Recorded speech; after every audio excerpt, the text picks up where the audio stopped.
초등 때 수학 둘, 넷, 다섯 가지 영역입니다. 수와 연산, 자연수, 유리수까지 배우지 않았습니까? 그죠? 아니, 자연수만 배웠죠. 자연수.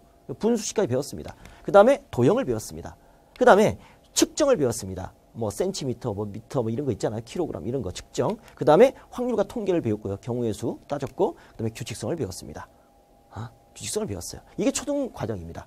이게 수와 연산이 돼야 도형이 되고, 도형이 돼야 측정이 되고, 확률과 통계, 규칙성이 되는 겁니다. 이런 식으로. 그런데 중학교 올라와서 이게 그대로 올라옵니다. 그대로 심화가 됩니다. 다시 중학교 때 보면 중학교와 고등학교 1학년 과정입니다. 공통 과정이죠. 수와 연산. 수가 확장되는 거죠. 자연수에서 정수로 확장됩니다. 그리고 유리수를 배웁니다. 그리고 중3 때 실수를, 무리수를 배웁니다. 그래서 실수로 확장이 됩니다. 고등학교 1학년 때 허수를 배웁니다. 그러면서 복소수로 확장이 됩니다. 그것을 연산합니다. 더하기, 빼기, 곱하기, 나누기. 이것을 사칙 연산이라고 하죠. 이런 수들을 연산을 할 수 있어야 자연스럽게 연산을 내 몸에서 체화되게끔 연습이 돼야 그 다음에 뭐라고 합니까? 문자식으로 합니다. 대수가 된 대수. 수를 대신하는 거죠. 뭐로? 문자로. 문자에다가 수 대신 문자를 쓰는 겁니다. 그래서 일반화 시키는 겁니다. 대수식이 나오는 거죠. 그래서 방정식, 부등식이 나오는 겁니다. 이게 수와 연산이 돼야 문자식이 되는 거죠. 이 문자를 갖고 사칙 연산을 합니다. 이해 되셨죠? 이게 돼야 이게 되는 겁니다. 그리고 문자식, 대수가 돼야 방정식, 부등식이 돼야 뭘 합니까? 함수를 할 수 있는 겁니다. 함수는요, 방정식과 부등식과 함수가 통합됩니다.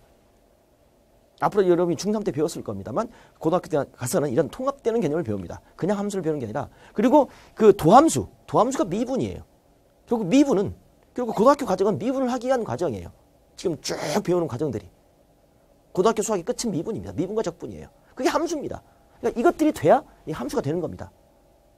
그러니까 단계를 밟아야 되는 거죠. 그러니까 이게 빠져 있으면 이게 안 되고, 이게 빠져 있으면 이게 안 되는 겁니다.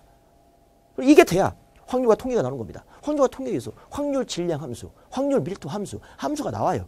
그리고 전부 다 문자식으로 구성되어 있습니다.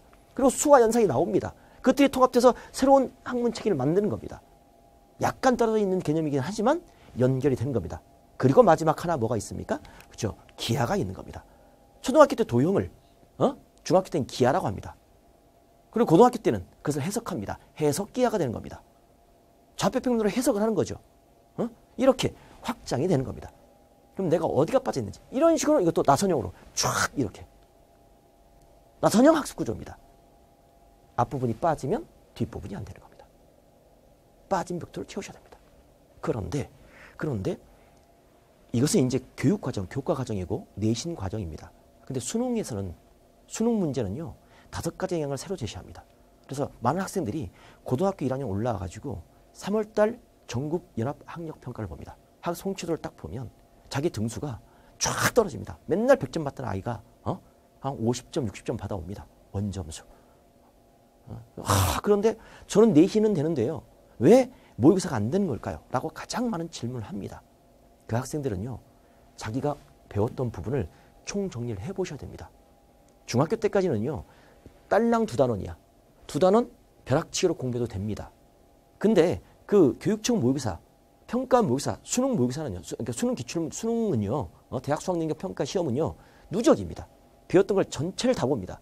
그러니까 빠진 부분이 있으면, 뭐 유학을 갔다 오늘 빠졌어. 아니면 아팠어, 빠졌어, 몇 달 빠졌어. 그 부분 때문에 그것과 통합된 문제가 나오면 그 문제는 틀리게 되어 있는 겁니다. 그래서 자기가 빠져있는 부분을 정확히 아셔야 됩니다. 또 만나요. 수학이 어려워 절대 포기하지 마. 개념이 흔들려 절대 포기하지 마. 원리가 헷갈려 절대 포기하지 마. 수학은 이지 훈.